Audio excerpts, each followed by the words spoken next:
لا الہ الا اللہ ایک انسان کو غیرت دیتا ہے. جب آپ اللہ کے سوا کسی کے سامنے جھکتے ہی نہیں ہیں, ایک چھوٹا سا انسان غیرت مند ہو جاتا ہے. پیسے والے آدمی جو کسی کے سامنے جھکتا ہے اس کی کوئی عزت نہیں ہے.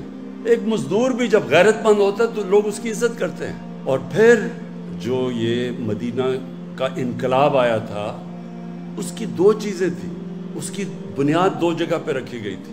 ایک تو انہوں نے انسانوں کو آزاد کر دیا, ایک سسٹم دیا, ایک عدل اور انصاف کا نظام لیا. انصاف انسان کو آزاد کر دیتا ہے.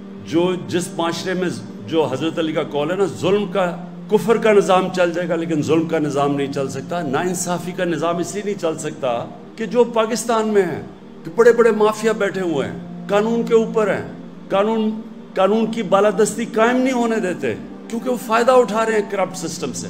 تو وہ جب تک وہ یہ بڑا بڑا مافیا بیٹھا ہوا ہے اور کہتا ہے کہ ہمیں این آر او دے دو اور باقی غریبوں کو پکڑو, وہ ملک آگے نہیں بڑھ سکتا. تو ہمارے نبی صلی اللہ علیہ وسلم نے سب سے پہلے مدینہ میں انصاف قائم کیا کہ میری بیٹی بھی اگر جرم کرے گی تو اس کو سزا ملے گی. اور تمہارے سے پہلے بڑی قومیں تباہ ہوئیں جدھر قانون نہیں تھا, جدھر انصاف نہیں تھا, جدھر طاقتور کے لیے کرو اور کمزور کے لیے دوسرا. اور دوسری چیز تھی, انہوں نے انسانوں کے کیریکٹر کو اٹھایا, کیریکٹر بلڈنگ کی نیشن کی. صادق اور امین, سچا اور ایماندار, وہ کیریکٹر سے وہ لوگ اٹھے. کبھی بھی جھوٹے لوگ, ڈرپوک لوگ بڑے قوم نہیں بنا سکتے. سچے لوگ, دلیر لوگ, جو اللہ میں, جو لا الہ الا اللہ میں ماننے والے لوگ, غیرت مند لوگ, وہ صرف بڑی قوم بنتا ہے.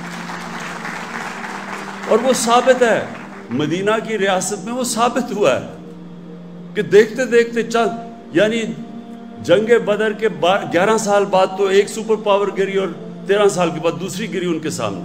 تاریخ کا حصہ ہے یہ. تو میں صرف آپ کو یہ سمجھانا چاہتا ہوں اور اپنی قوم کو, ہم ایک بڑی قوم نہیں بن سکتے جب تک ہم اپنا کیریکٹر ٹھیک نہ کریں. ہم بھی صادق اور امین نہ بنیں, سچے اور امانت دار نہ بنیں, انصاف کرنے والے نہ بنیں, کبھی قوم بڑی نہیں بن سکتی. جو مسلمان جب پھیلے تھے ساری دنیا میں تو لوگ ان کے کیریکٹر سے متاثر تھے.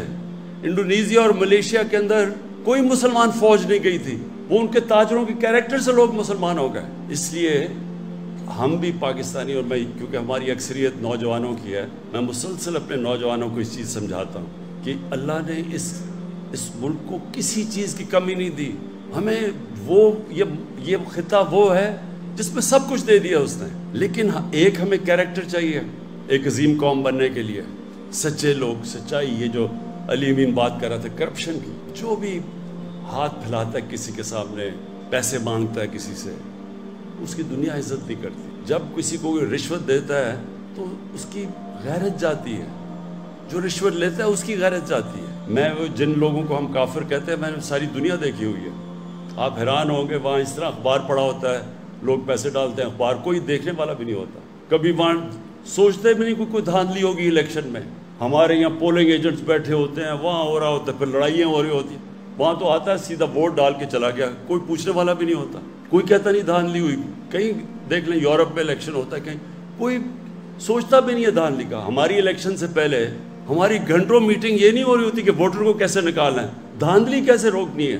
تو یہ ہمارے لیے بڑی شرم کی بات ہے کہ ہمارے اس طرح کے لوگ آئے جو آج باہر بیٹھے ہوئے ہیں اور باہر اربوں روپے کی پراپرٹیز پہ بیٹھے ہوئے ہیں, ایک رسید نہیں بتا سکتے پیسہ کدھر سے آیا, اور وہاں سے تقریریں کر رہے ہیں بیٹھ کے.